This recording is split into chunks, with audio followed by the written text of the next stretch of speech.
Lights, camera, action, and welcome to STEM Sisters Dress to Impress Showcase. My name is Shaz, and I will be your MC for the day. Before we kick off today's proceedings, I'd like to acknowledge the traditional custodians on the lands on which we meet today. I'd also like to acknowledge the traditional custodians of the various lands on which each of you are joining us from, and pay respects to our elders, past and present. Today, we are on a mission to challenge the standard fashion norms in Australia's traditionally male-dominated STEM fields and reprogram the dress code to be more inclusive and diverse. And dare I say, more fabulous? The entire world has marvelled at the grand feats achieved by science over the last 2 years, and especially the women that have been at the forefront, developing the mRNA technology, creating life-saving vaccines and medications. But this global pandemic has also been revealing and showcasing the very real gender, racial, and socio-economic disparities in our daily lives and in society. And that is why we are here today. It is important, as we re-emerge into the brave new world, that we challenge these pre-established norms and fight to be our authentic selves in all our diversities, including intersections of faith, race, ethnicity, gender and sexual identity, and disability. Why is it important, you ask? Our future will be defined by the scientific and technological progress that can be only achieved when the best brains can work on solving the world's biggest problems. And the truth is, women of colour and people from culturally and linguistically diverse backgrounds are barricaded from participating in most STEM fields. Hidden statistics show that unemployment rates for overseas-born university STEM women are significantly higher than Australian-born STEM women. They face unemployment due to inequality, discrimination, and simply not fitting in. And that is why we're here today at Melbourne Fashion Week, Australia's premier fashion extravaganza, to take a bold stand and say that we are here and we are dressed to impress. As scientists, most of us are used to looking at data. So when we crunch the numbers and realize that it takes about 30 million Olympic swimming pools to dye clothes, and over 90 billion of these new clothing items end up in a landfill every year, we realized we had to disrupt the system. And that is why today, when we are dressed to impress, we're going to do it in an environmentally sustainable manner. We'll hear from fashion and sustainability experts who will talk us through how we can cultivate our personal style that reflects our authentic self while being mindful of the environment. Practical styling tips will help us that we can implement in our day-to-day lives. And we'll end with a fashion show with women that look just like you. We'll walk this path together and be guided by these powerful stories of diverse women and men. So be inspired, get motivated, and make the future yours. For those who are joining us online, use the hashtag #DressToImpress and tag STEM Sisters to show us your best outfit. What do you wear when you want to dress to impress?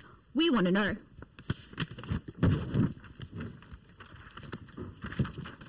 Without anything further ado, I'd like to introduce you to the woman of the hour, my dear friend and colleague, Ruwangi Fernando, founder of STEM Sisters. Sri Lankan-born Ruwangi set up STEM Sisters in 2017 to support and celebrate female international students and women of colour in STEM fields. She's also recently graduated with a PhD in science from the Victoria University Sustainable Industries and Livable Cities, where she's received many accolades for her research efforts. In 2020, she was acknowledged by the Australian Academy of Science as a STEM Women Changemaker for using her knowledge, her expertise and her networks to share ideas and solutions for Australian STEM. So please put your hands together for this Wonder Woman, and congratulations once again on your PhD conferral. Ruwangi, to the stage please.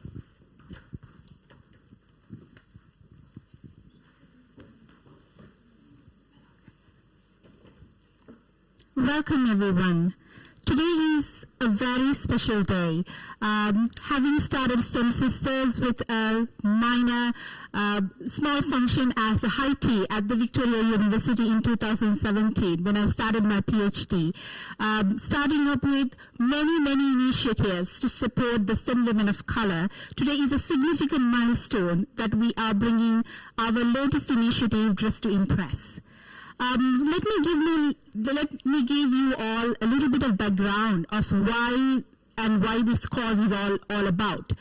When I arrived as a PhD student, I soon realized there were a lot of well-qualified migrant and international students struggling to find employment even after their PhDs in Australian STEM sector. This really surprised me, knowing that compared to my born country, Sri Lanka, Australia is full of opportunities, and why these women couldn't succeed. And I was actually scared of myself too.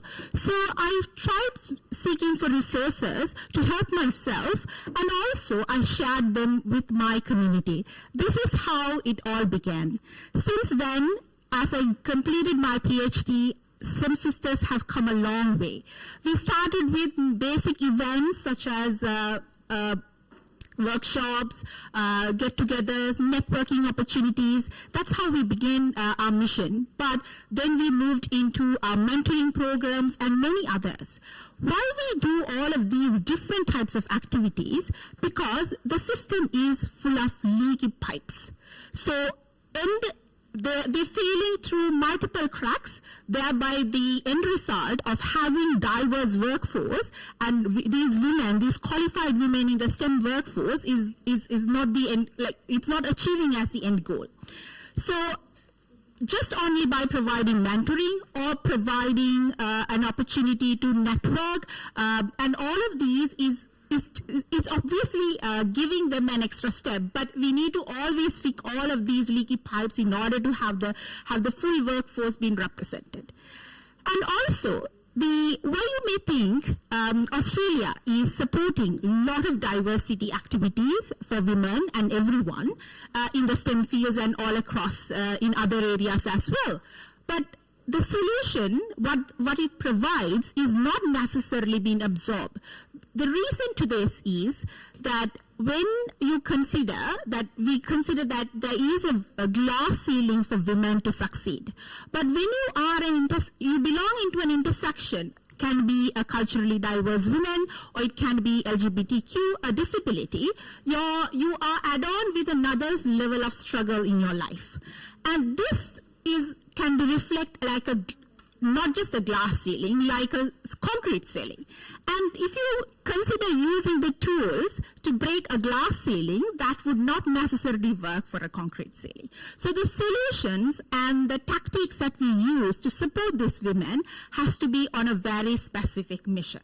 So that's why STEM Sisters is geared towards all of our initiatives. At the moment, we have 9 under our belt, ranging from mentoring to events to today launching Dress to Impress. All of these events and all of these initiatives are geared towards this purpose.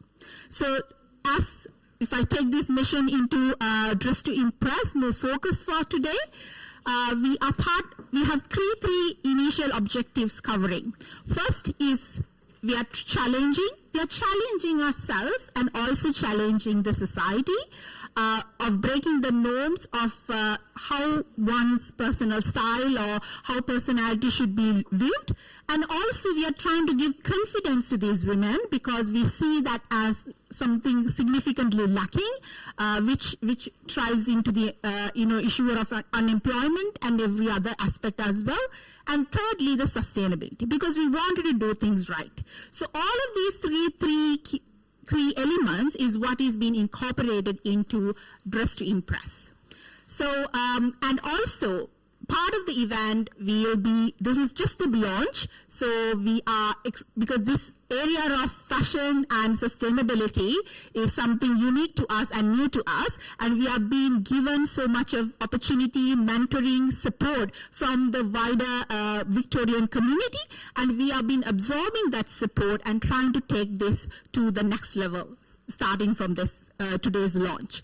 Currently, we are partnered with Rosella Street, where you have an online secure platform where you can swap your outfits. So in that way, we are, and also Victorian community can make a donation of something that they have pre-loved but not necessarily wearing anymore, which is hanging in your closet, can be donated to this cause. So these women who needs to make them more presentable to their first interview, maybe their first job, would have a better chance of getting them, and also just to feel them confident. So this is also part of the Dress to Impress mission. So we are launching this today, and I hope you all get involved with it. Thank you very much. Thank you, Irangi. Time and time again, we've seen that when people come together and work towards a goal, we can change the world. That is the power of people. And today, we have a powerhouse of a panel lined up to talk about how we can confidently change and challenge STEM fashion norms in a sustainable way. You'll meet 4 amazing trailblazers who'll be sharing their individual journeys about how they've harnessed diversity into power and flourished in their own way. So get ready to be inspired and challenged. First on our panel, we have Dr. Priya Subramaniam, Head of Technical Services at Henkel.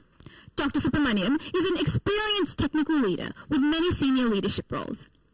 She began her career as a chemical engineer in India before moving to Australia to complete her PhD in polymer chemistry. With a career expanding over academia and industry, she's a strong advocate for women in science, and specifically women in manufacturing industries, where there is an underrepresentation of women in core roles. Please welcome Priya to the stage.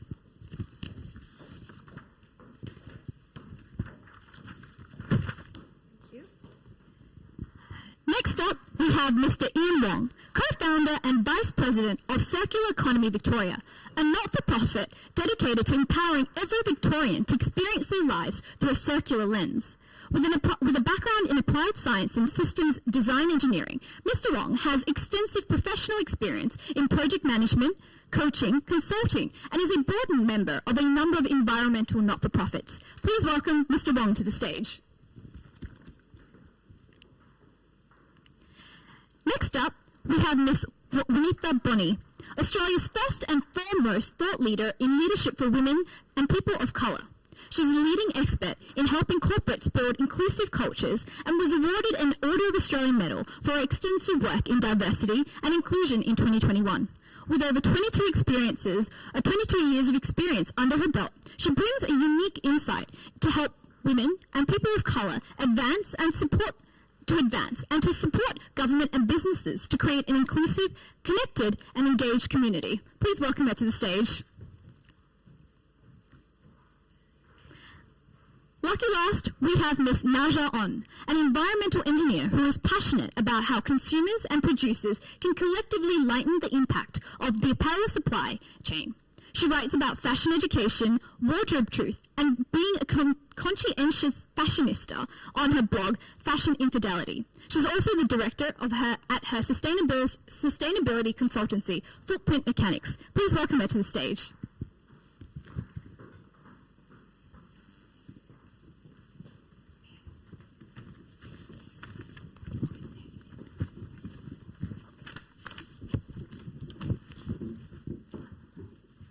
For those of you who are following along online, we do have an audience participation element. If you do have any questions for our panelists, please send them through. Next slide, please. Please go to www.menti.com and using the code 104037, you can submit your question and we'll remember to ask that at the end of the panel. So today we've talked about fashion and sustainability, and I'd like to ask a question to the panel, an overall question to begin with. I believe everyone here has an international student background, and most of you come from a STEM background on top of that. Hearing these hidden statistics of higher unemployment rates for international students, is that shocking to any of you, or is that similar to the experiences that you've heard? And I'll start with Naja on the end.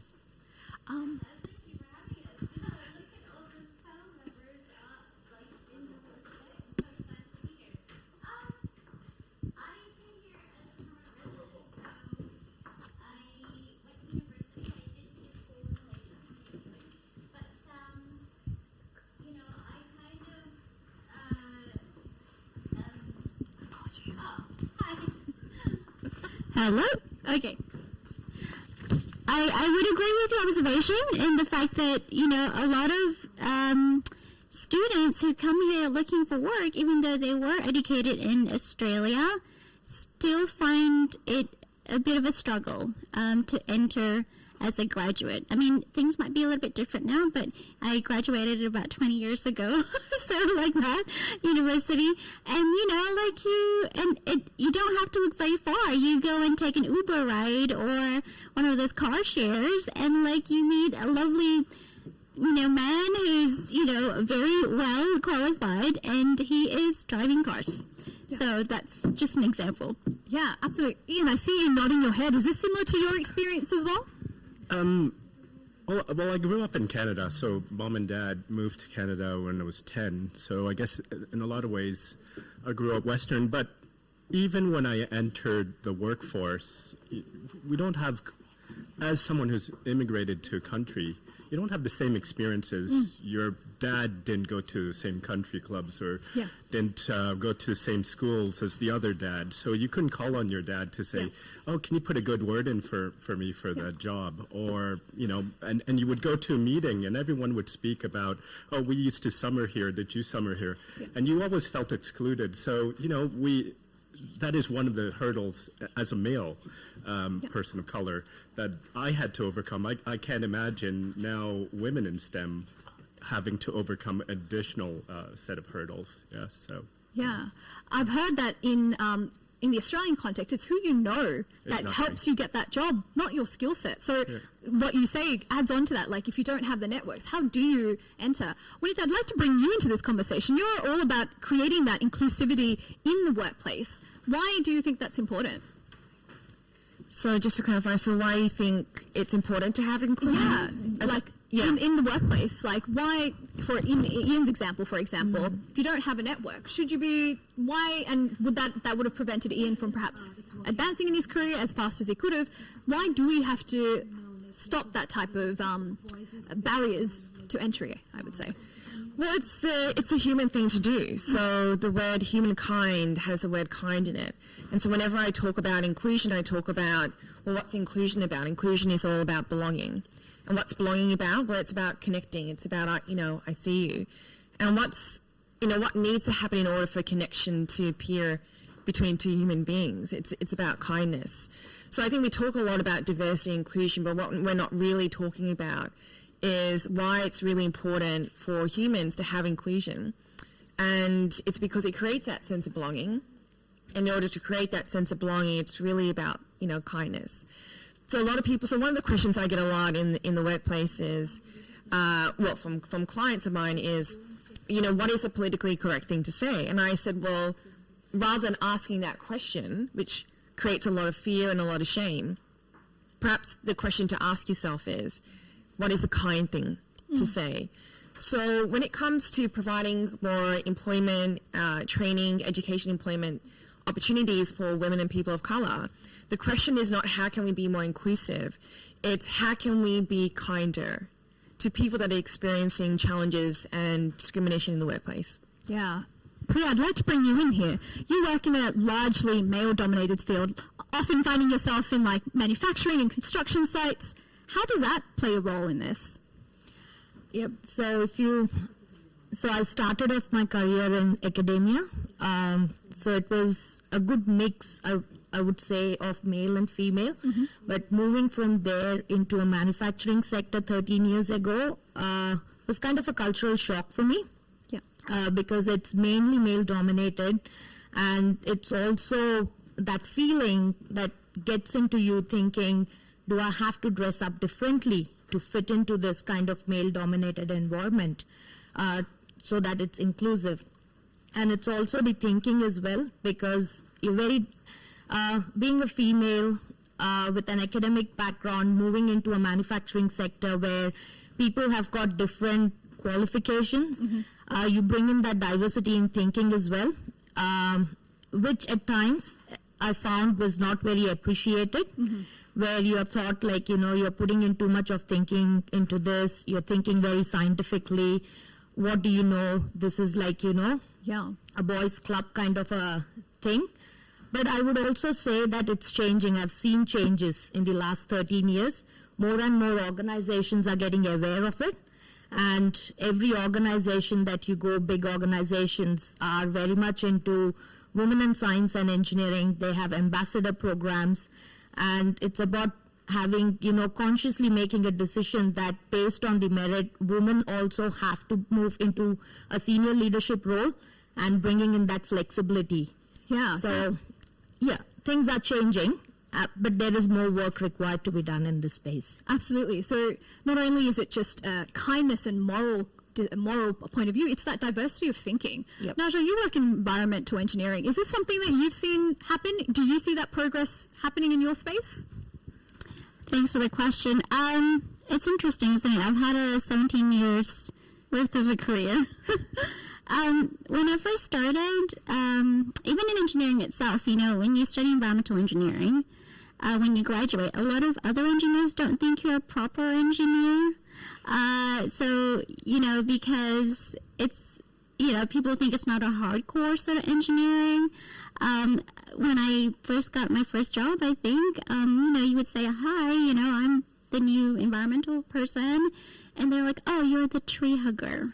Oh, And that wasn't very nice. And nothing wrong with being tree huggers. We need those in the world. But, I didn't study like 5 or so years to be called a tree hugger. I provide value in this space. And I don't think that only happened because I was a woman. I mean, that would probably happen more so if you were a guy. Because, a lot of maybe male-dominated industries think if you're a scientist, it's more suited to women. And if you're an engineer, but if you're a guy, why would you study environmental engineering? It's because it's a lesser, it's seen as a lesser type of engineering. Having said that, I feel like we're obviously the best breed of engineers in the world. Because, we have to solve problems holistically. We have probably in my university training about 50-50 male-female instead of the other sort of, chemical and civil and all the other ones.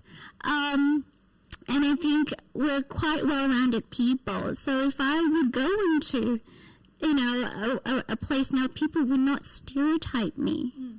They would not think I have an engineering qualification. I mean, stereotypes is good for a reason, like you want to know a doctor in a room.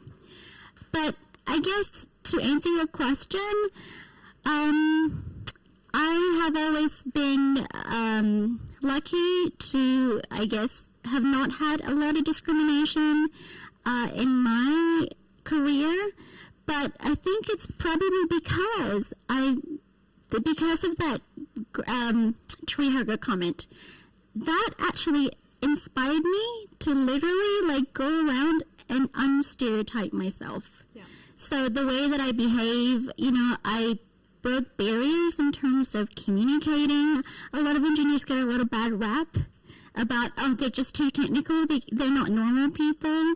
And so I suppose that inspired me to literally go, okay, well, if you think I'm a tree hugger, then I'll do my best not to look like one. And I don't know if that's even a good thing to say, but in my mind at the time, I'm like, okay, I'm going to smash that stereotype. So back to your question, I've been very lucky, but I have definitely in my years seen, not so good stories about women in engineering being, I guess, not treated as nice as men. Yeah. Kind.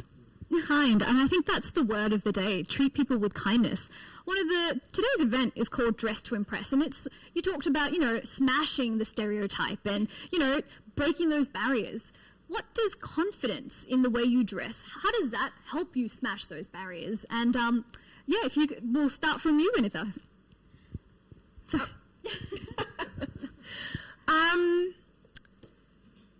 So for me, I've gone through a big journey in style.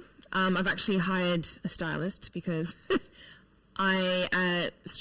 fashion isn't my strength. But, this last year, I've just gone through a big journey of, understanding, who am I and how do I want to be represented in the world, as opposed to representing myself in a way that I think will help me get more clients, get more corporate work, grow my practice and things like that. And so one of the things that I've done to, develop more confidence is actually working with a stylist. And rather than trying to change my body shape to fit into clothes, just getting more better fitting clothes and understanding how clothes can help enhance my body shape rather than change my body shape. So that's helped give me confidence as well. And just understanding how I want to be represented, through my external, clothing, has helped, build confidence. But what I always talk about when it comes to confidence is not a feeling, it's something that you do. So rather than thinking, I've got to, think myself to confidence or feel my way to confidence, confidence is developed by actions that you take. And so one of the actions that I took was to hire someone who has expertise in that space. That would save me time from, spending 5 hours in a shop and not knowing, what to choose. And as a result of that, my confidence grew because I felt more confident in the clothes that I was wearing. Yeah. Priya, scientists are often famously not known to be into fashion. We've got Big Bang Theory. The idea of a scientist is often someone who's a bit disheveled, doesn't care about fashion, doesn't care about anything, or only cares about an academic interest. How does that play into how you represent yourself, and what does fashion mean to you? That's a very good question, Shaz. Thank you. Personally, when I was growing up, for me, scientist would be someone, with frizzy hair, lab coat, big safety glasses, and that's how I grew up. And in fact, when I was growing up as well, I was not too much into fashion, because for me, growing up in India, it was about if you focus too much on fashion, you're going to lose focus from your studies. Focus on it, from an academic point of view. But it all completely changed because I grew up in Bombay, which is the land of Bollywood. And my best friend's sister, she was a well-accomplished doctor. She went into Glad Rags modeling and she won the Mrs. World Award in 2000. So that completely changed my perspective. I thought, yes, you can focus on your studies, but you can also focus on fashion at the same time. So I would say fashion has evolved for me. So when I was in academia, my fashion was more casual. But when I went into manufacturing space, I still retained my, feminine side of dressing up. I still had my makeup on. I love wearing colorful shoes. I didn't give up on that. But yes, when I would be required to go into a lab or a manufacturing site, I had to have my safety boots on, my hard hat. So I did adapt that thing into my fashion. But I still, when I would walk into a boardroom to meet with my senior executives, I would dress up in that particular way. So fashion keeps evolving for me based on where I go. And I think even if you are in science, there are so many scientists out there who are fashionable, and it's no longer a thing. I think it should be also introduced into kids at a right young age, having, scientists who are fashion conscious as an ambassador to show if you're a scientist, you can also dress up like this. Just look at yourself. Marsha, I've never heard of the term conscientious fashionista. Can you explain that to me, please? Yeah, sure. Okay, so I've had an interesting, bright and colorful career. I've been a practicing environmental engineer for about 17 years now. But I've always been into fashion and style. I love clothes and I love dressing up. A few years ago, I started my own consultancy because I decided I wanted to provide a bit more impact into, the clientele that I was wanting to serve. And I thought, why don't I move into the fashion industry, but kind of work behind the scenes? I feel like environmental engineers do have a role to play. We know manufacturing, we know best practice, we know resource consumption, we know sustainability and sort of other supply chain issues, right? But at the same time, I also started a blog called fashionfidelity.com. I guess when I started looking at sustainability in fashion, a lot of the information out there that was available was kind of scraping the surface of the whole of supply chain. And I feel like if we want to solve problems, we have to look at it from a systemic point of view. And that's why I decided to take on the hashtag conscientious fashionista. I know it's a mouthful. But conscientious means being thoughtful. So, you know, when I first started this journey with Fashion Fidelity, you know, there would be kind of these black and white questions like, which material is better, cotton or polyester? Or should I, you know, use wool or not, or leather or not? And I think the whole gamut of sustainability issues in fashion goes beyond that. And so the platform is meant to kind of open up all of these sort of questions within the supply chain to bring out, you know, all of the, you know, nuances and, you know, contextualization of all of the supply chain challenges. Because there is no black and white in the world.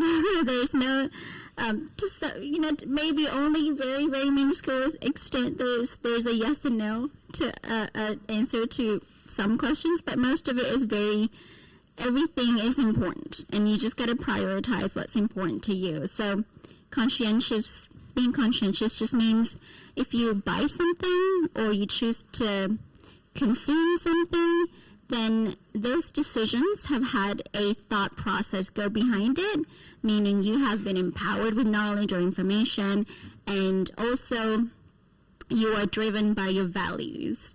I think a lot of people, I mean, to talk about sustainability in fashion in the first place, it's not everyone's cup of tea. And by the way, when I say fashion, I mean clothes. The statistics you get from fashion now actually represent textiles, clothing, footwear. So it's not like this somewhere beyond the yonder where fashion's not related to me. It's like the runway stuff is no longer that. We've come a long way since the 2 seasons in a year. It's really about clothing, but people need clothing, right, for warmth and to express your identity or whatever. So being conscientious to me really is, and based on my followers and my fandom space, is really about understanding this complexities in the supply chain, taking all the information together and making, I guess, consumer or decisions that is conscientious and thoughtful. Yeah. Does that make sense? Absolutely, well summarized. Ian, I've noticed you nodding your head, and I've read online that you'd like to raise your kids to be eco warriors. Yeah. So why is sustainability important in fashion and retail? Well, I guess I connect a lot to what Nadja was saying around thinking holistically, right? And I do a lot of yoga because I play ice hockey, so at my age you have to do yoga so you can play ice hockey. But yoga teaches you to be in the moment and to absorb everything and think holistically, right? As an engineer, I'm reductionist. I kind of break it in component. As a yoga practitioner, I'm holistic. And so when I talk about my kids, I'm thinking holistically. When I conscientiously thinking of wearing a pair of pants, or I'm thinking about being kind to each other and being kind to the future. Because every decision you make has an effect on everyone else. Every decision you make has an effect on the future. And so people talk about sustainability in terms of environment, but it's also a social issue, right? There's a statistic that says if everyone consumed, consumed everything like in Australia, we would need 5 planet Earths to sustain that kind of consumption. But why shouldn't everyone have the right to live like an Australian? We have great life expectancy, we have access to health, we have the fulfillment of our potential if we want. Why can't all 7 billion people on Earth have that? So on the one hand, you want to give a lot to everyone. Mm-hmm. On the other hand, you say, well, it's not enough for the planet. Mm-hmm. Well, if we thought sustainably and if we thought holistically, we can actually make more by using less. And that's where circular fashion comes in. You start thinking about, and it also for the future, if I use less of the Earth today, there's more for the future. So my kids can enjoy the same standard of living, and their children can have the same standard of living. And all 7 billion of us into the future can have that standard of living. And so I guess it comes down to the choices and the way we use our fashion. And so I like to joke that fast fashion is the new smoking. You wouldn't tell anyone you smoke. Same way now, you don't say I wear fast fashion, right? Or if you do, you try not to say you use it, right? So it's really about changing the habits and thinking holistically about this article of clothing with the intent of purchasing it and the intent of how you're going to wear it over and over and over again. And you know, Dress to Impress is all about the intent after I'm tired of it or no longer serves me, who else can it serve, right? So.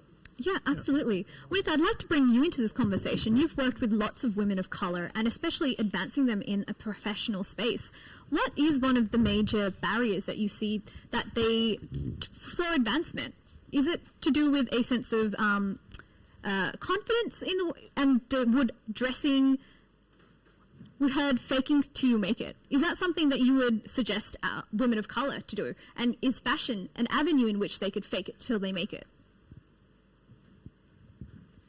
So I think we've been sold a couple of narratives. So one of the narratives is that we need to be more confident.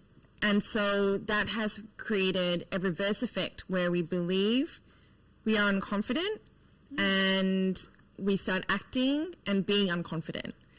So I think one of the ways that, you know, the system oppresses us is some of the narratives that are around, you know, who we are, how we act, how we operate and things like that. And I think that's the first place that we need to, you know, bust those myths in order to progress into the workplace. So one of the things I've learned for myself, because I've, you know, been a general manager, been a CEO, and then if you think about a traditional sort of hierarchy, the next level up is doing what I'm doing now, which is being a thought leader, coming in, advising CEOs and execs and boards around how to do diversity and inclusion. So for me, if I'm advising them around, particularly around a topic that is really, really sensitive, there is no room for unconfidence.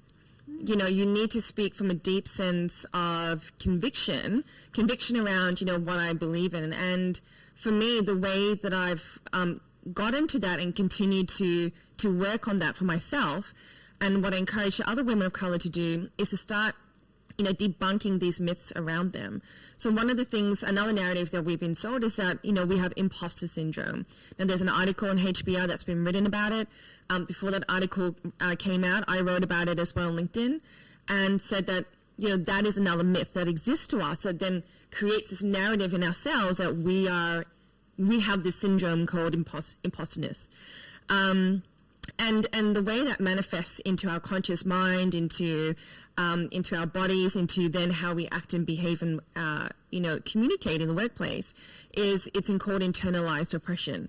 So when we take those narratives and we internalize it and then we start acting that out, then that is what essentially prevents opportunities and robs us of opportunities. And that's exactly how, you know, the oppressor wants you to, you know, act and believe. So the first place for women of color to advance in the workplace, to speak and communicate with conviction as opposed to confidence, is to do that inner work, to free yourself of those myths that bind you.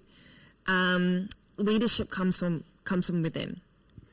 This is the first time on the stage that I've ever heard that it's an internalized oppression. And now that you've explained it so clearly, I've called myself, I suffer from imposter syndrome. I'm shaking, I have to fake it till I make it. And so that is a very interesting point. How do we do that self-reflection to go, hey, they are telling me that I've got imposter syndrome, but I'm fine as I am. How do you get to that point of self-reflection? Yeah, so the number one gap that I see with women of color, I've been working with, you know, our community for many years, and the number one gap is we're not seeking professional help and support. We're looking for people, friends and family that necessarily, first of all, they lack that diversity and inclusion lens to let you know that, hey, there's actually nothing wrong with you. This is how the system operates. And that support comes through working with a coach, working with a mentor, perhaps someone that you pay for their time and support, and working with a psychologist. I think in a lot of our communities, we don't talk about the need and the importance of actually doing that inner work. And so the gap that I see with women of color and the opportunity is really to actually work with an executive career, whatever coach there is. And there are many women of color coaches that are out there that will help you, you know, identify some of those areas that are suppressing or oppressing you, and to put a process in place to alleviate you of that oppression as well. So it's really quite complicated. I mean, I've been coaching women of color, for many years, and sometimes, we'll work together for six months, and it's the very last session where something will tick and the tears will come flooding out. And it's because they've been holding that in for years and years and years and years and years. And it's a release that needs to happen. But we grew up in cultures where there's no such thing as depression, there's no such thing as mental health. Suck it up, just do it. You've got to be in survival mode. It's about making money to support your family back home. We've just got to work through it, push through it. There's all these other narratives, and what we actually need to do is take a step back and do that inner work, because the outer world will change in response to that. And I've experienced that firsthand myself as well. Yeah, powerful. That is extremely powerful. Raja, I'd like to bring you in here. With in your story, you've talked about cultural erasure and how when you first came to Australia, your father suggested, hey, take off your hijab because you need to fit in. Can you tell us a little bit more about that experience and how that made you feel? And yeah, can you tell us a little bit more about that experience? That is an interesting story. Thanks for picking up on that. When I got to a conversation about this a few days ago, I had never told that story to anyone before, actually, and next minute it's in the newspaper, but never mind. I come from Malaysia, and our family migrated here, and my mom and dad were university educated in the USA. I was actually born in Ohio. And so, I've never been overseas before, and I was wearing a hijab when I came here, but that's probably because everyone else is doing it back home. Like, you don't even question it, you just kind of like the same as everyone else. And there's a two-part answer here. But when I came here, I was like, wow, this is a whole new world, I was discovering a lot of different, things, different friends, and they all look all different. They don't all look the same, like the same people back home. But we were united by our language, like English. So that's how you communicate, English. I was lucky to have settled in like quite a multicultural suburb, and I went to year 12, like a high school that had like a lot of Lebanese people and Vietnamese people, and we had shared connection. So I immediately felt a sense of belonging. We're all migrants, and maybe they have been here from the earlier years, but we had a shared connection. But I didn't feel out of place at all. There was a couple of other people wearing the hijab, and all the Lebanese sisters were too. But I also learned other stuff. When I went to university, my dad said, maybe take it off. Mm-hmm. Actually, at that point in time, I didn't think much of it. I was like, okay, because maybe, like when I'm at university, people are looking at me different. My gang or my cultural connection where I was in high school is probably not the same. And exactly that was true. I didn't think much of it. It was only after I've been in the workforce for a long time that I realized, my first year at university, the 9/11 attacks happened. Yeah. So that was 2001. And we had a lot of other Malaysian students who was wearing a hijab, and they didn't have a good year. Yeah. And I could not connect with their struggle because I had taken my hijab off. It was only like years later, sometimes I would think back at the time and I'm like, would I have ended up here if I didn't? So, I don't know what the letters are. I don't know what the answer is. But yeah, I guess, if you look at me now, you might think I'm Australian. Like, I don't think of, and like I probably have no strong cultural identity.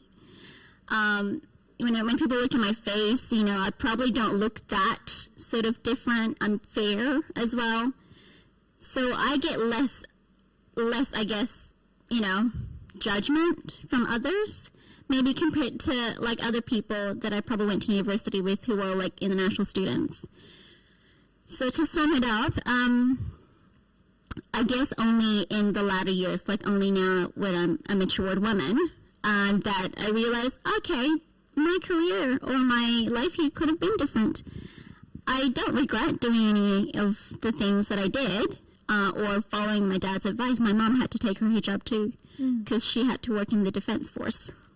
Oh. I mean, she got to work as a civilian in the defense force, but we thought maybe it might be a good idea. I don't know, because we thought, other people might judge us differently, right?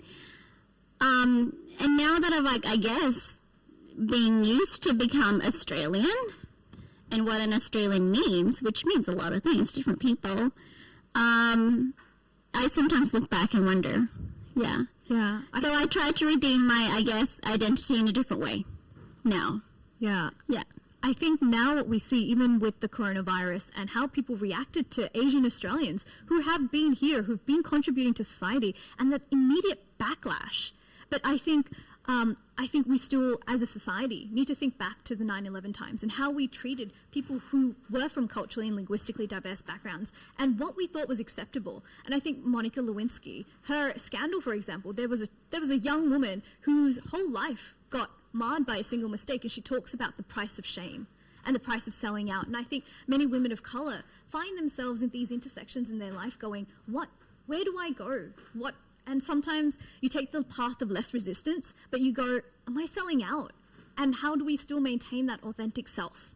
That's such a heavy topic, and I think if anyone's got any advice on how do we deal with those kind of feelings, it's balancing your authentic self while also trying to, be a part of a society that may not treat us well in that particular acute stressing time. Do you have any advice, any tips? I'll start. I mean, for me, I guess I enjoy, doing the things that is associated with my culture and background in my own time. But I think I've learned so far, and maybe I am selling it, I'm not sure, but I've learned in the last how many years that, I only feed or drip feed information about my personal life when it suits me. I've kind of know how to share or not share things with people. Sometimes I write different things, like I put like a picture or like the Quran or somewhere, in different places, but I don't overdo it. It just kind of leaves clues of, that part of who I am. If people are interested, they can ask, but I'm not here to kind of explain myself to you. But that's just how I've done it. And people know, if I go, I don't drink. And they ask me why, and I say why. But if they don't ask, then I don't need to tell them. So I just, for me, that's the way that it works. But, other people have different struggles, obviously. Yeah. Anyone else? Yeah, I'll go. Might as well go. Yeah. Like ducks in a row. This kind of connects back to what you were saying before, right, about fake it till you make it. And I do understand people's struggles, particularly if you're struggling financially, right? Like you may not have found a job for a couple of years. The bank's calling you continuously. You have bills to pay, family to support. I can understand the tension between what elements of me do I, change in order to fit in, to get a job, to be able to pay the bills, and which elements do I keep to me because that's about who I am. And there's a couple of, when it comes to diversity and inclusion, there are a lot of what I call paradoxical truths. So there's not either one side to the story. There are often two truths, and it's up to an individual to decide what's true for themselves. So one of the truths is that if we constantly change who we are and constantly sacrifice our identity for acceptance, we become the oppressor. We fuel the system of which oppresses each other. So if I keep sacrificing who I am, then for acceptance, and that's because in retaliation to what society is making me pressured to do, then I'm actually fueling those efforts, and then to Naja and Priya, they will experience the same pressures rather than me standing up and saying, no, this is not acceptable. The other flip to that is what I spoke about before in terms of, you might have family to support back home, and you'll have that additional pressure of, making sure that you have an income and that you're wanting to support them, and so that they have opportunities as well. But I think an important part for, women of color in general is that we actively reclaim our identity.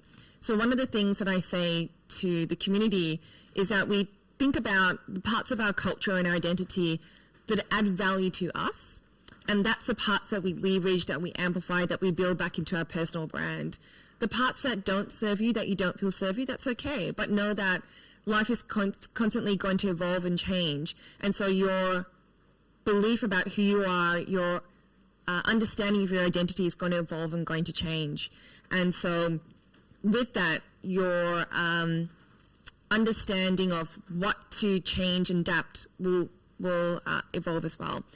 For me, the biggest thing for me that's been happening the last couple of years is understanding that I have paid a really big price because I've sacrificed my identity time and time and time again for acceptance.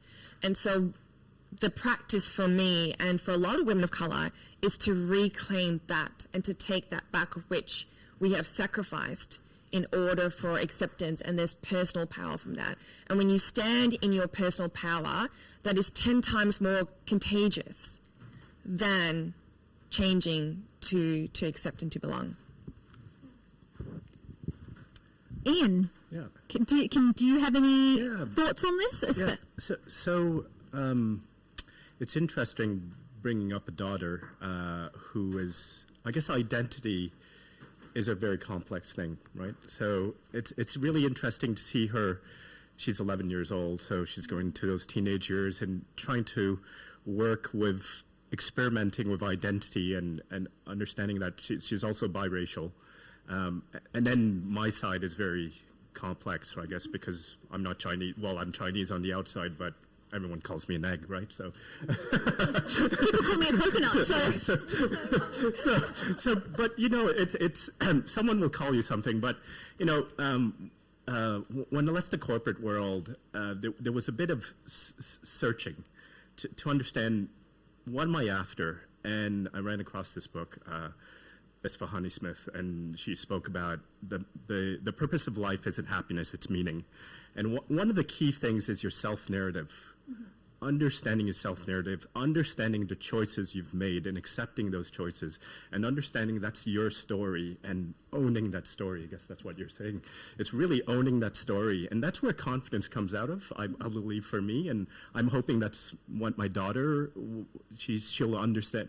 Well, number one, I'm hoping she's going to learn that you make those choices with intent, number one. And then number two is whatever the outcome is, you accept that you had the intent.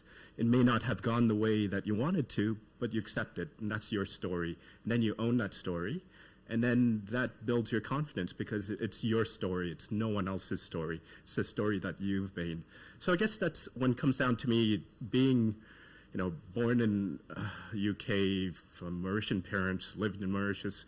I love it when someone says, "Where are you from?" I'm like, well, born UK, from Mauritian parents, moved to Mauritius, moved to Canada, I've lived here and there, and yeah.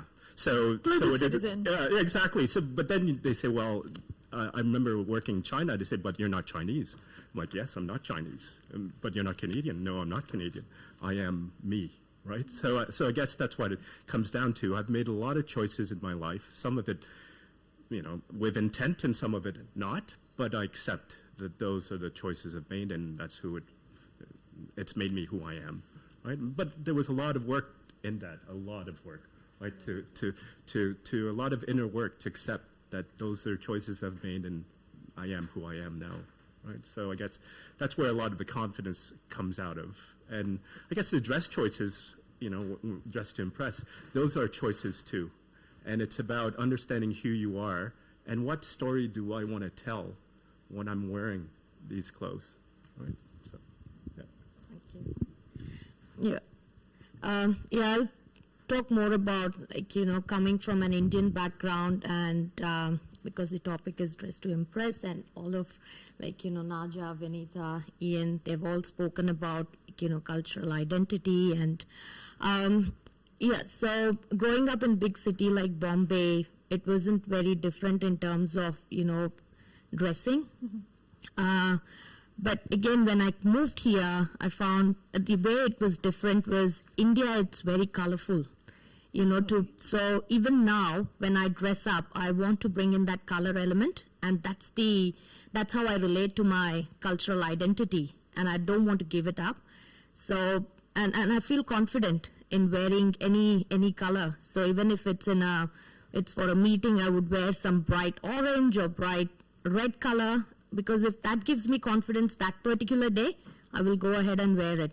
And that's what I would like to tell everyone. You don't have to give away what you like.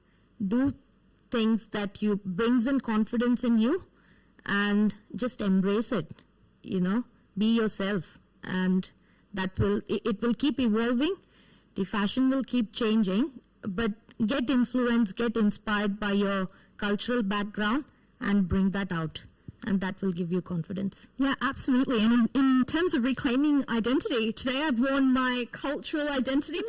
I've never worn this. This is the second time I've worn this out in public, and it's, well, like you said, I want to reclaim my identity. For so long, I've tried to fit into a space that I've never fit. And I'm sure many of our audience members, who are these young STEM professionals, trying to, they're in their early 20s. They're trying to figure out who they are, where they want to go. This has been very useful for them. And, we talked about kindness in the workplace, the diversity of thinking. You bring a new perspective into the workplace. And how do you build that confidence? It's not about listening to other people or faking it. It's actually inner self-worth. And I think that's what we want to bring across, that is inner self-worth. You are valuable because you are who you are. Can I add to what Manisha was saying? Absolutely, yeah. So, In terms of sacrificing yourself, like if you suppress it, I mean, it's interesting hearing you say that. I don't feel like I have sacrificed anything, even though to some people that might be quite shocking. It's because, it doesn't matter where you're placed. You have to find out who you are yourself in any situation. So in Malaysia, I always knew I didn't quite belong anyway. Like, I was always into debate and English, and I spoke English all the time, and maybe I dressed differently and stuff. And, even then, I wasn't kind of a normal kid. I went to, English theater and stuff like this. But anyway, the point I was trying to make is that I've actually learned more about my faith or my religion outside of the norms of what I grew up with. And I think being yourself, being by yourself, surrounded by other people, made you look within more.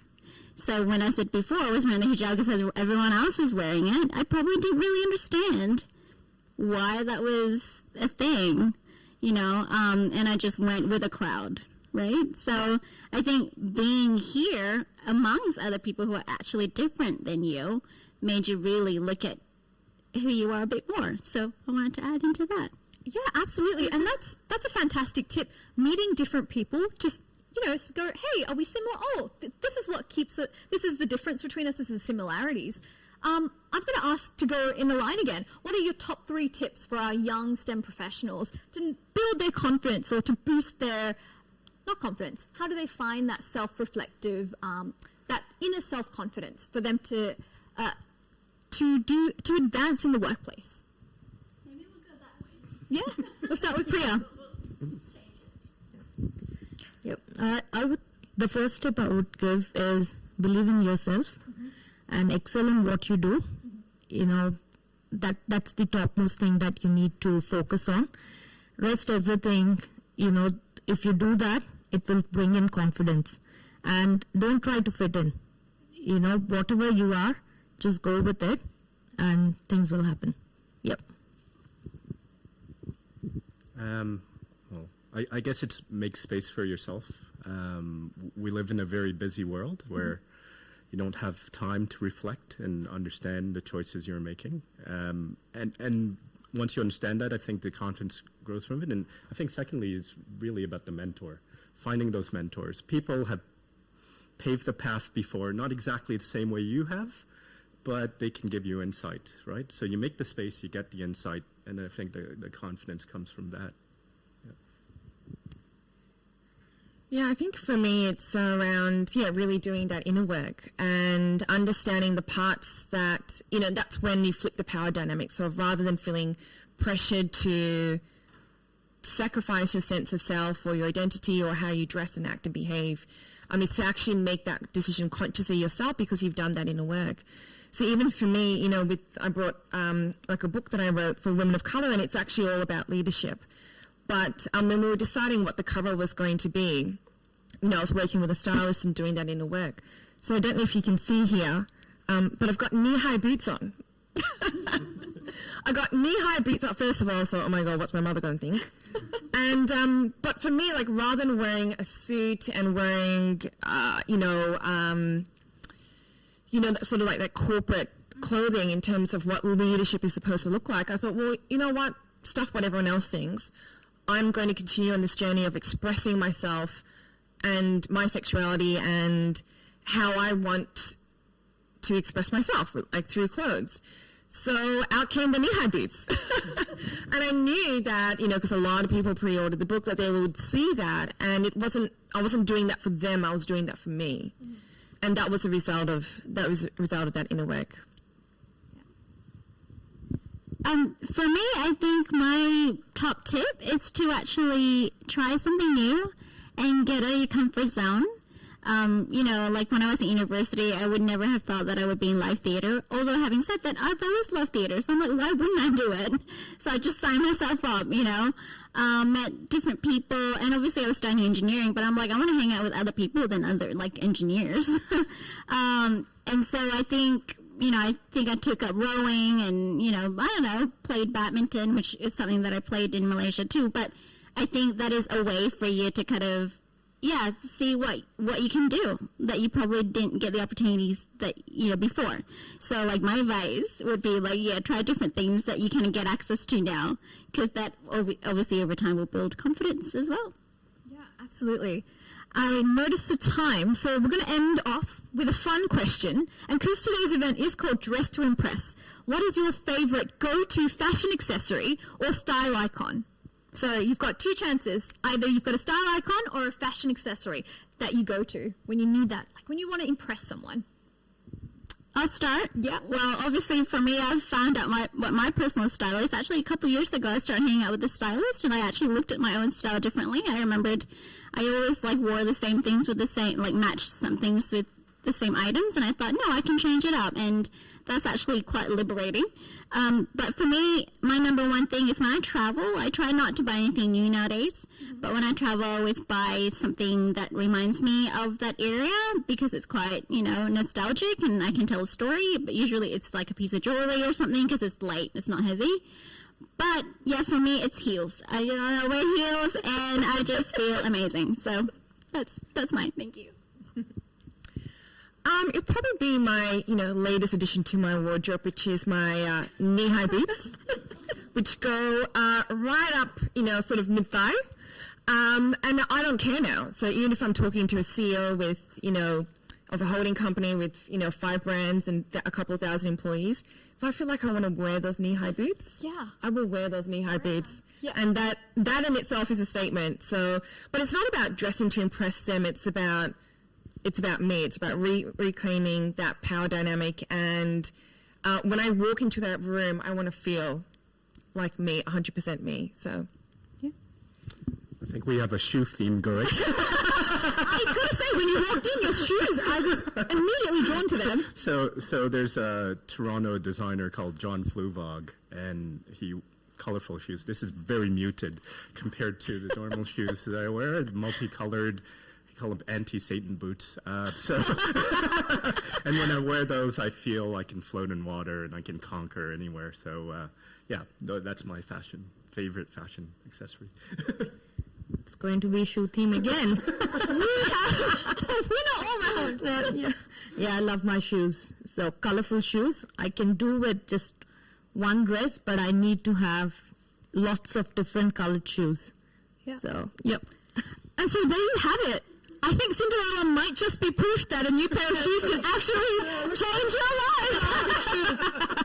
And so please join me, everyone, in thanking our wonderful panel member. This has been a powerhouse panel, and I hope you really take some of the learnings that they've taken. Find a mentor, choose a stylist, or even Instagram. Try to go through these feeds and take that initiative to work on yourself, because that's where the confidence comes from, and that's what we've heard today. So again, thank you so much to our wonderful panel. Thank you. Thank you. Just put this away. Thank you.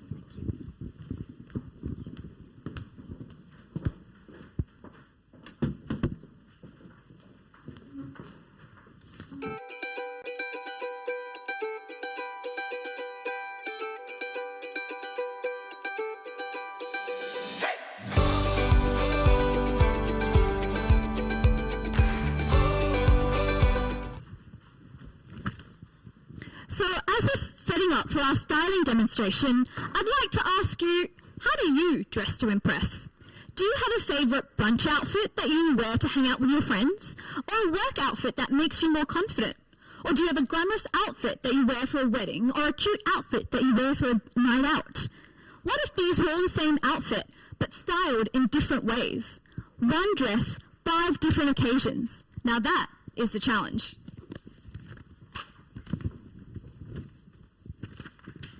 Here with us today, we have the style guru herself, Belle Tu. Belle is a CEO, founder of Impact Stylist, a social enterprise that flips consumerism to create a positive impact on Earth and its people. She provides a personal styling service that leverages data science to help shoppers make better choices and connect to sustainable brands and consumers. Their goal? To keep garments out of landfills and help sustainable brands grow their market share by 5%.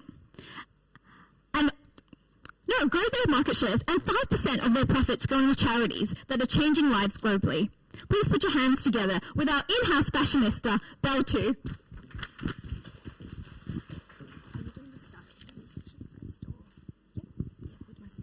Yes, absolutely. Thanks, Jazz, for the introduction.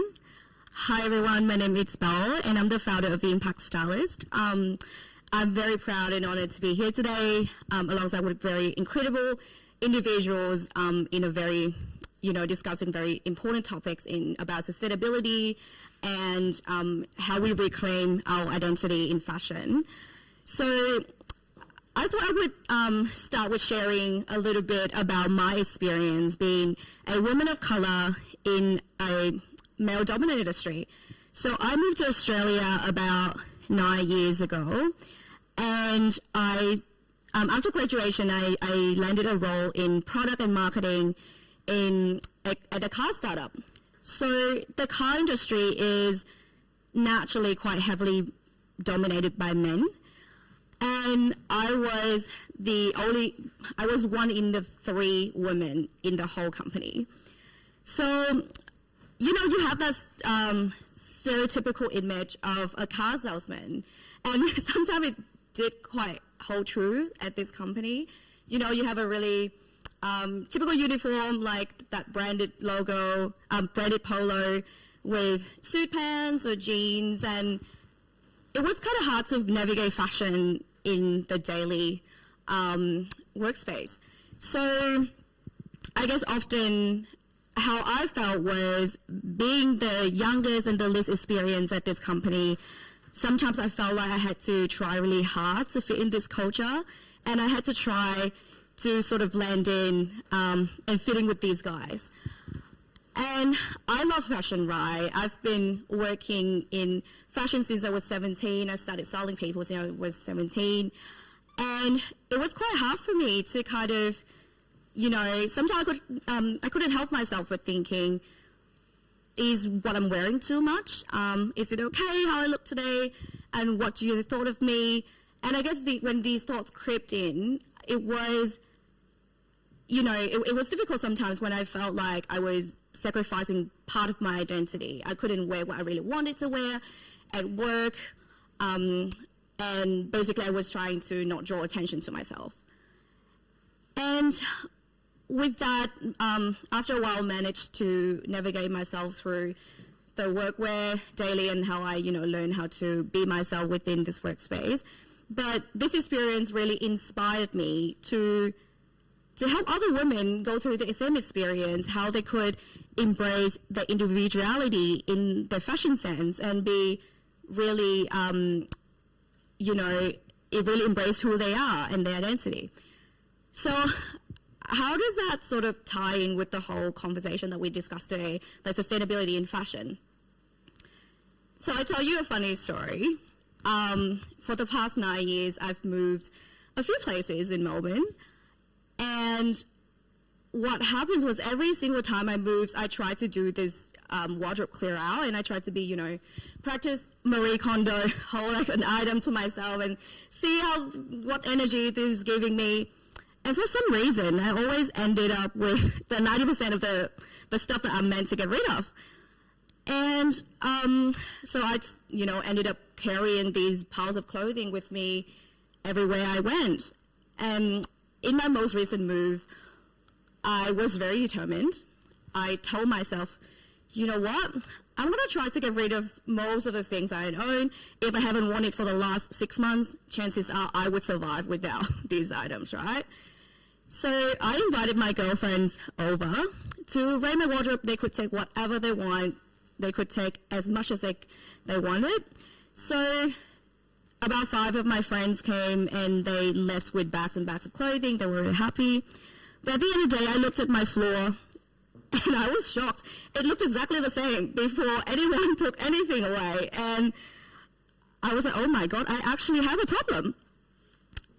So I said, okay, well, the next solution is let's back them up, move them and donate them to Salvos, to the op shops. So I did that.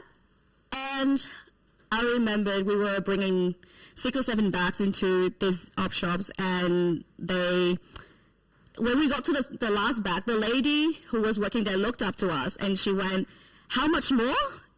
And oh my God, I was so embarrassed. I was like, oh my God, I produce this much waste. I'm a tiny person, but I produce a lot of waste. I'm part of the problem. I'm part of the problem that we are throwing out 6,000 kilos of clothes every 10 minutes. I'm part of the problem that the fast fashion industry is the 2nd largest polluter in the world. I'm part of the problem that I contributed to the climate change, to these ups and downs, weather of Melbourne. And because of that, I realized that this habit that I have, it's been built and lasting for years, and it's very, very difficult to change no matter what how much I try. So, I decided, I'm going to make very conscious decisions in whenever I purchase something. I want to buy from sustainable brands, and I want to start looking into buying pre-loved clothes. But I thought to myself, how can I empower other people to do so as well in the easiest way possible? So what I thought is, I founded the Impact Stylist, and what we do is we use data.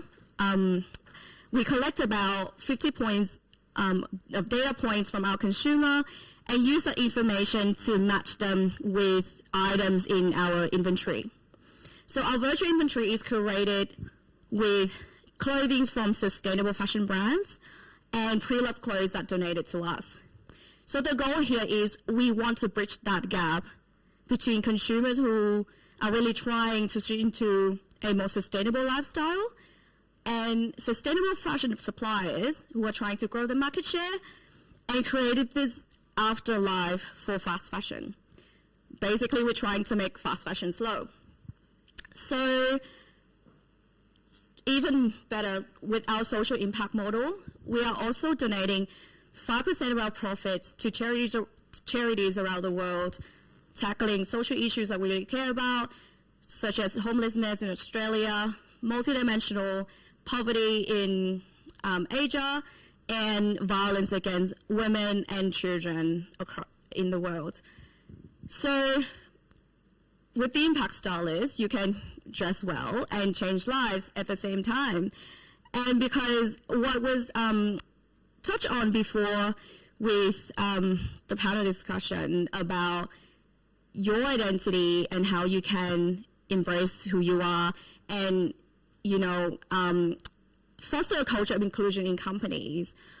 And one thing that stuck with me was inclusion is about connecting. And I thought to myself, how can we connect if we are not our true selves?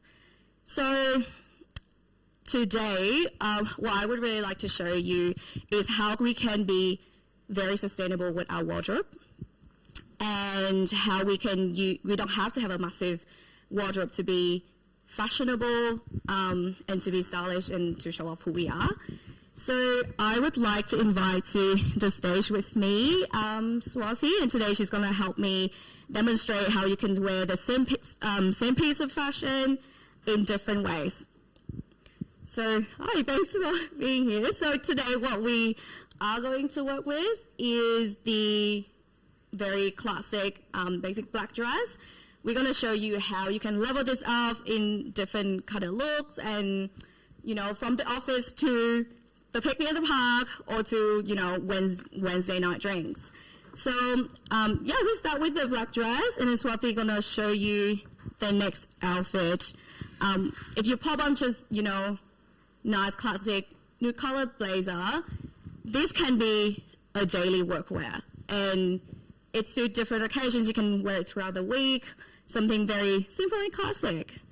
And how could we move from this look from, let's say, Monday fashion empowerment to casual Friday in the office?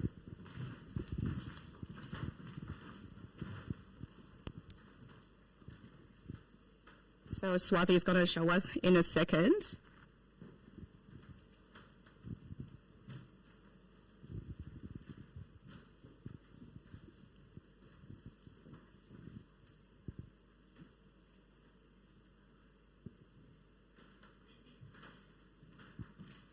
Well, there you have it. So we move from something quite formal, from a blazer, to a more casual shirt in more casual material. You can tie it up to sort of section your body.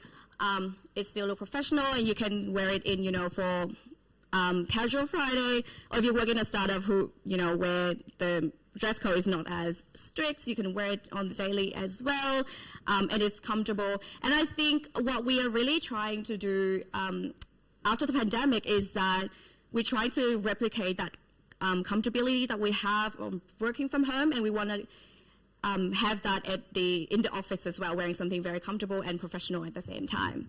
So that we have our second outfit. So they're going to show us the next outfit, which is the Wednesday wine that we call it. So that we're going to fancy this look up a little bit.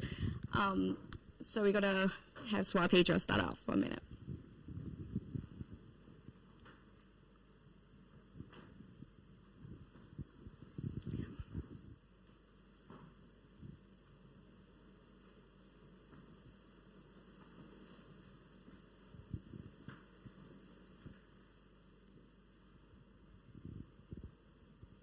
We have a team backstage.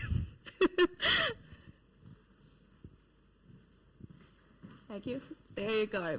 So this look, we can move from, or you're having a meeting on a Wednesday morning, and roll to the wine room in the evening for a meet with drinks. So with this, what we did was we put a skirt over the dress. So we sectioned it a little bit. We played around with the materials a little bit. We have very fun metallic silver skirts, so that would sort of level up this look a little bit.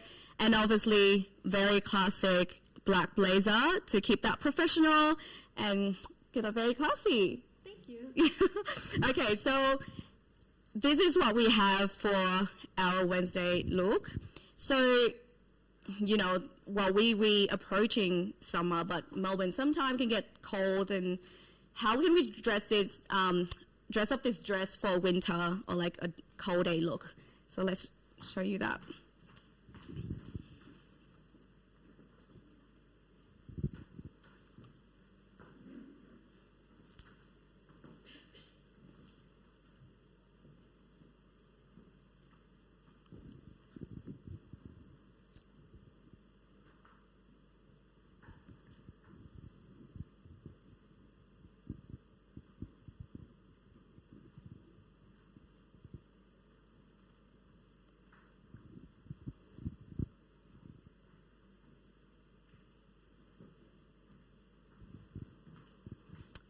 amazing. So with this look, we again play around with some patterns, some more colors, because the black dress is quite plain. So we thought we would add, some pattern in the jacket. So keep that cozy, but still looking very stylish. And we add, that beret for to spice it up a little bit. And with this outfit, you can add a scarf as well, or if it's a really, really cold day, you can pair that with black boots or a pair of black tights, and you have a completely different look with the exact same item. So the final look that we're going to have is going to work perfectly, especially during the pandemic, when we are in the park a lot, spend a lot of time for picnicking. So we're going to show you how we can turn this dress into a very fun and casual picnic look.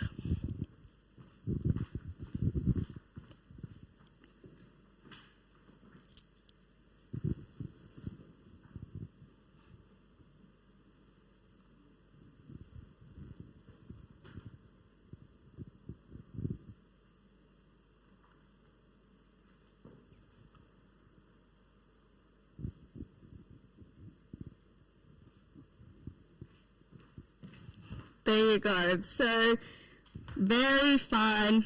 We added this floral skirt over the dress, so now it looks like a top, and we section the body. It's very flowy, very comfortable. Do you want to do a tour for us, Swathi? Very comfortable. Thank you. So there's a final look that we have.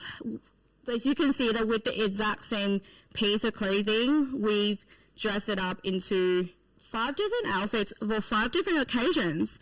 So, what do you think about these outfits? It's very comfortable, and it can be done, you don't have to carry a lot of things if you want to go to work.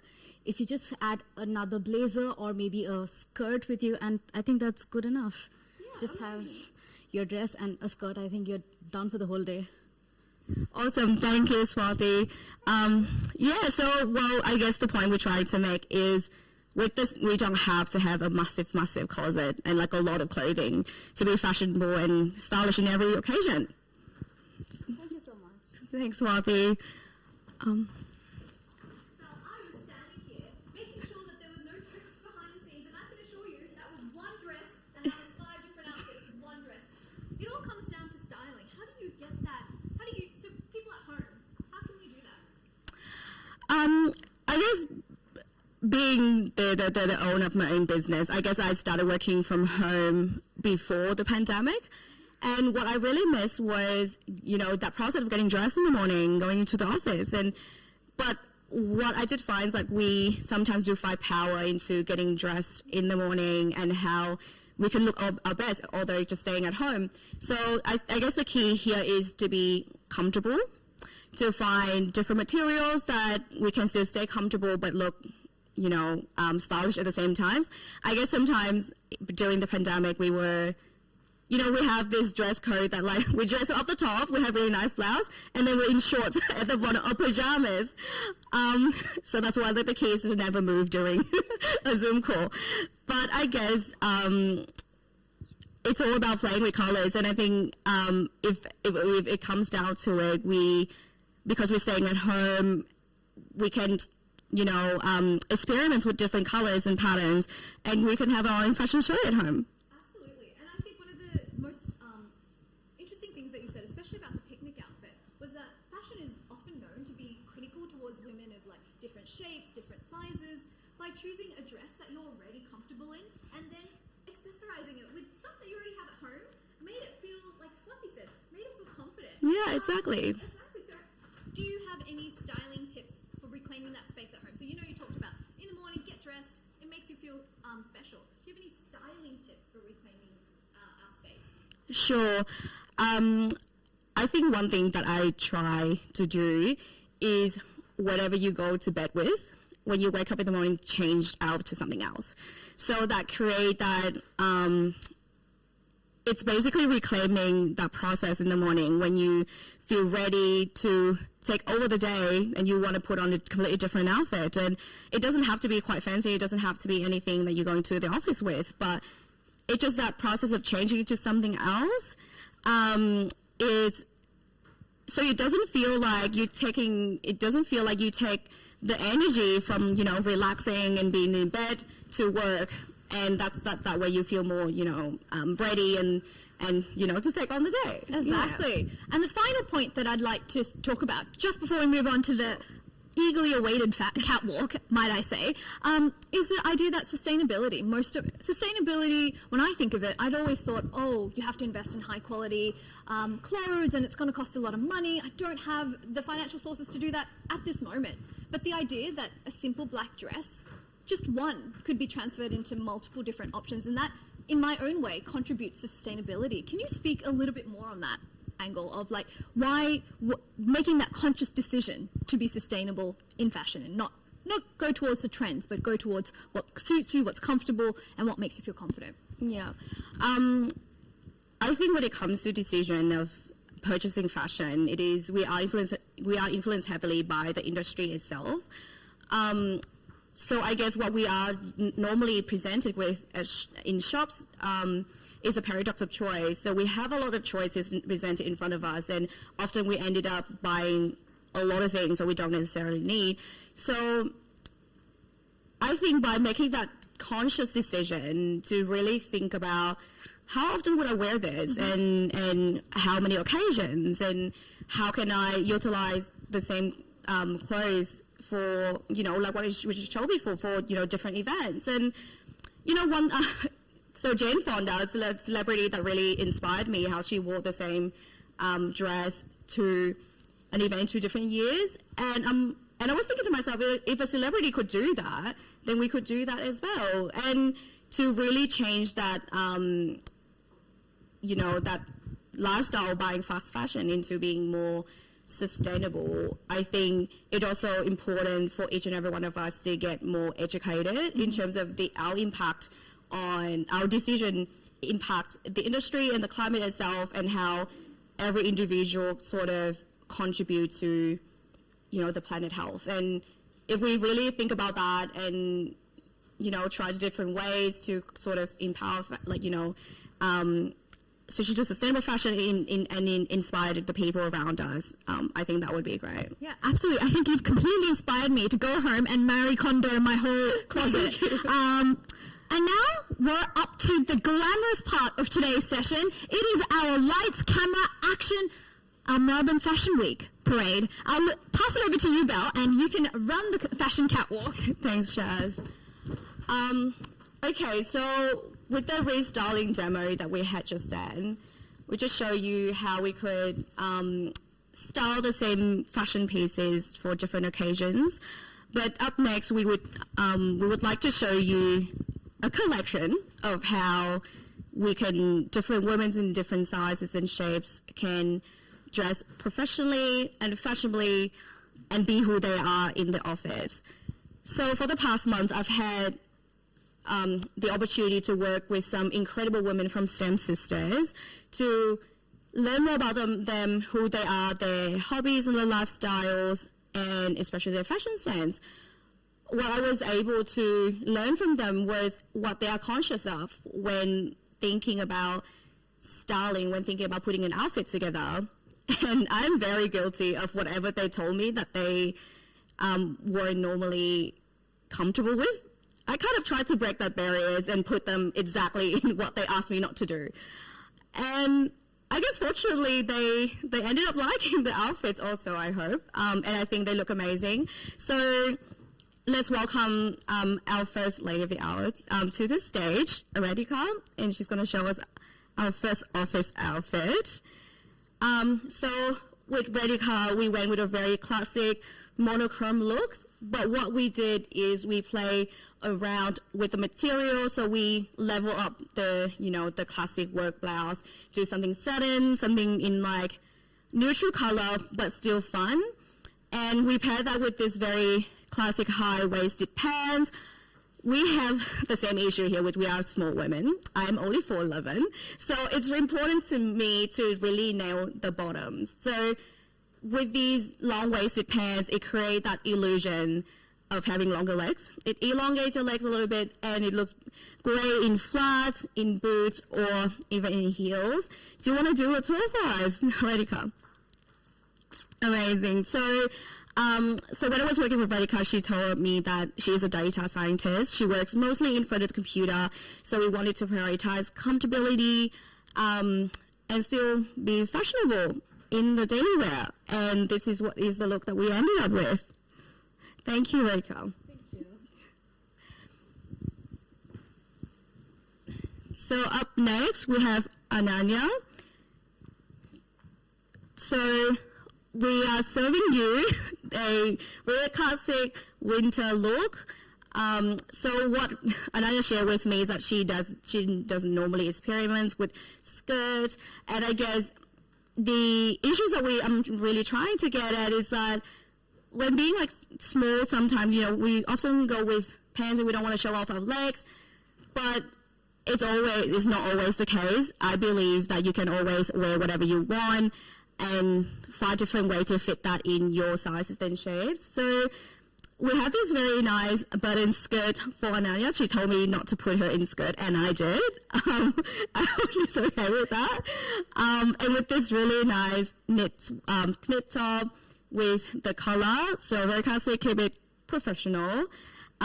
So with this look, we can wear it in the fall, on a cold day, on a winter look, and with this very classic black coat. So with this look, although we're trying to steer away from being black and white, sometimes it's still nice to stay very classic, in that sort of color palette. And you can play around with your makeup as well. She has a really nice green shadow on her eyes, and that kind of tie the whole look together. Yep. Thank you, Ananya. So up next, we have Avika. Let's welcome her to the stage. So Avika works in marketing. What she told me was she works in a very creative space. She wants to express herself, be bold. Really, she wants to show off to people like what she's about. And the color pops up in my head. You know what? Let's play with hot pink. Great color. Sometimes people steer, hot pink is difficult to style them, but I personally don't believe so. So usually the way that I style and what I did for Avika is I picked the centerpiece of the whole outfit and then find the rest of them kind of like tying the whole outfit together. So we started with this hot pink blazer, and then we thought, we recycled the silver skirt from our previous demo, and this is another look that you can do with the skirt as well, and with the very nice professional white blouse. And with this whole look, everyone looks amazing. She's bold and she's fun, and she loves it. How do you feel about the outfit? Oh, well, when she said I have a pink blazer for you, and I was like, oh my gosh, pink? I don't really wear pink, and it's a stereotype, because in office we usually wear dark colors, not very vibrant colors. And I was like, are you sure? And she was like, oh no, you'll be fine. And when she tried on me, I feel, wow, a pink really suits me. I think pink is the new black for me. So thanks, Belle. This is a confidence that she gave me through this outfit, that I can explore more and experiment more through the colors. And as I love communicating and talking and networking to people, I think it makes my character come out more in more open way that I want it always. Amazing. Thank you. Thanks, Avika. So what Avika just talked about is that whole reclaiming your identity and who you are, and be expressive and take up spaces, and how to boost your confidence in what you wear every day, right? So for the next few outfits, I really wanted to go bold with colors, something not too common, but it works in the outfit. So let's welcome our next one, Anmol. So Emma is an embryologist, so she wanted something that she could wear to the office, and I guess you wear scrubs at work mostly. So I thought, why don't we just turn the commute from home to work into the little runway for her, so you can still be professional and stylish. So I guess what we have here is a very nice emerald satin shirts. You can tell I love satin shirts. I think they look really fun and professional, and something very different as well. And we paired it with an icy blue pair of pants. I guess this is not a typical color combination that we normally go with in theory.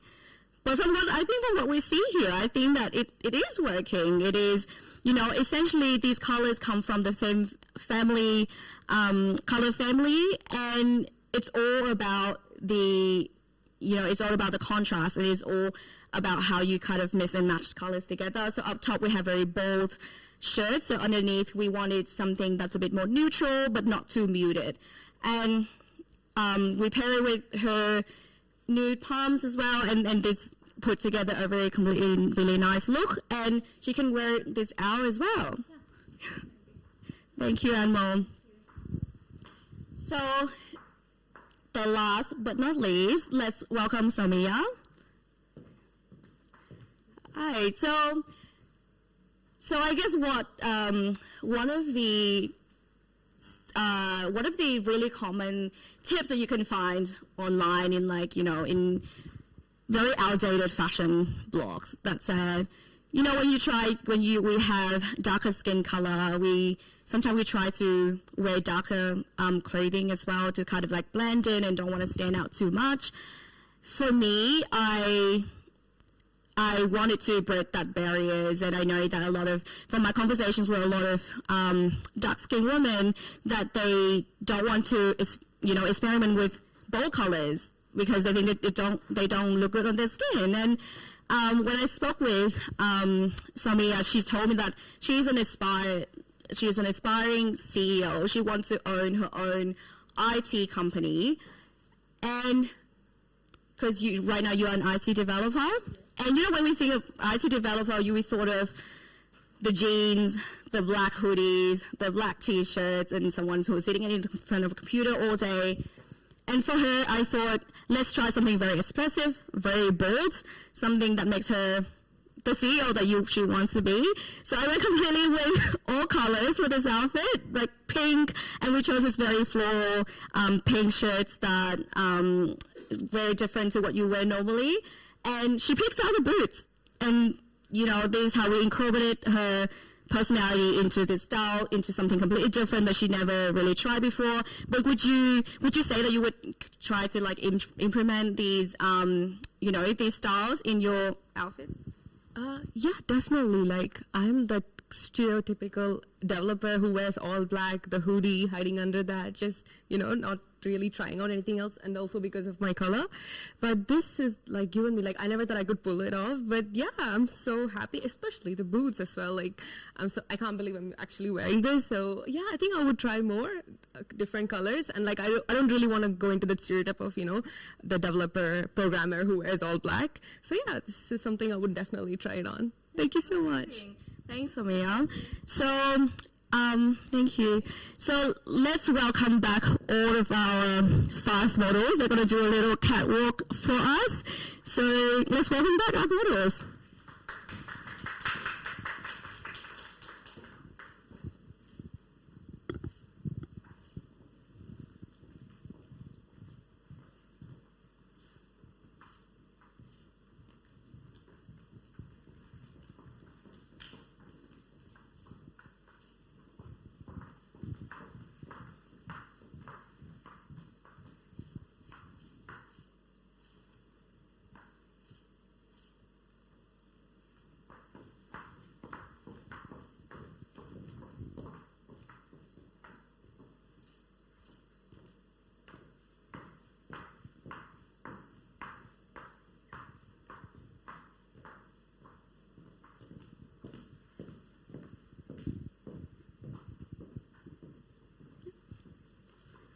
So that's the end of our fashion show. Thank you so much for letting me style you. I hope you guys like the outfits. Thank you.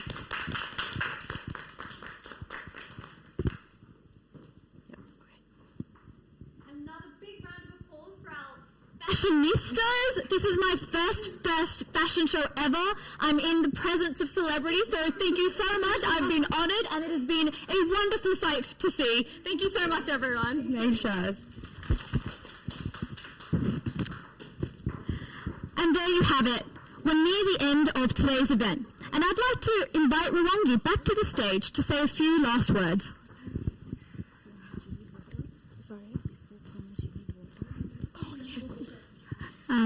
I hope you all enjoyed the sessions, and I like to practice what I preach. So I've changed my outfit to be a little more colorful today.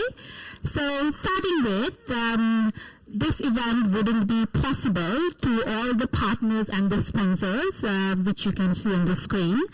To begin with, we received some funding from the Waste Minimization Fund from City of Melbourne, which leads us to the partnership with Circular Economy Victoria and our mentor Ian.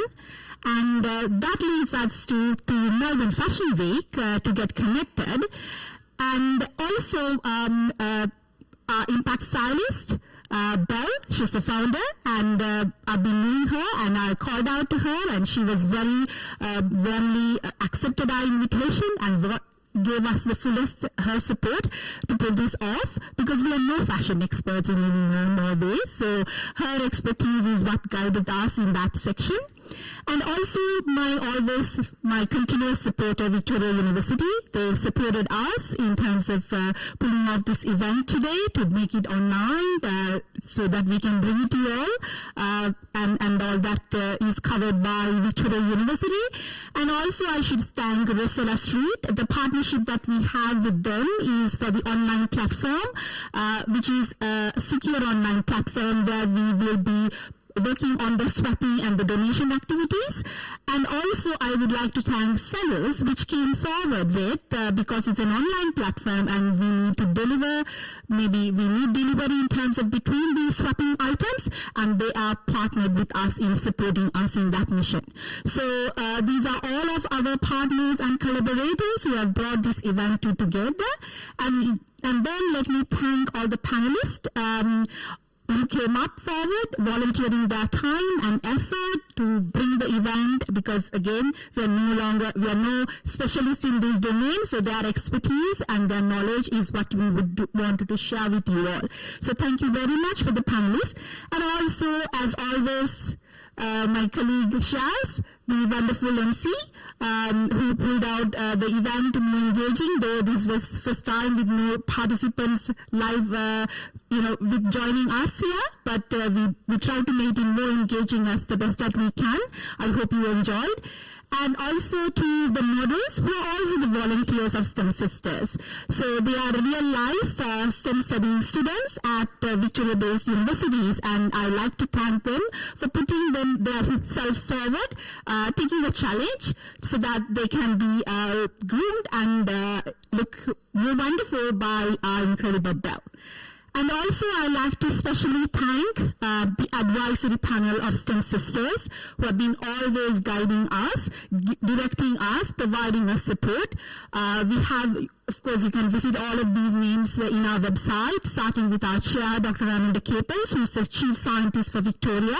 And there are many professionals, academics, deans from multiple universities across Victoria, and also our industry advisory member, who is Dr. Priya, who was joined us in the panel discussion as well.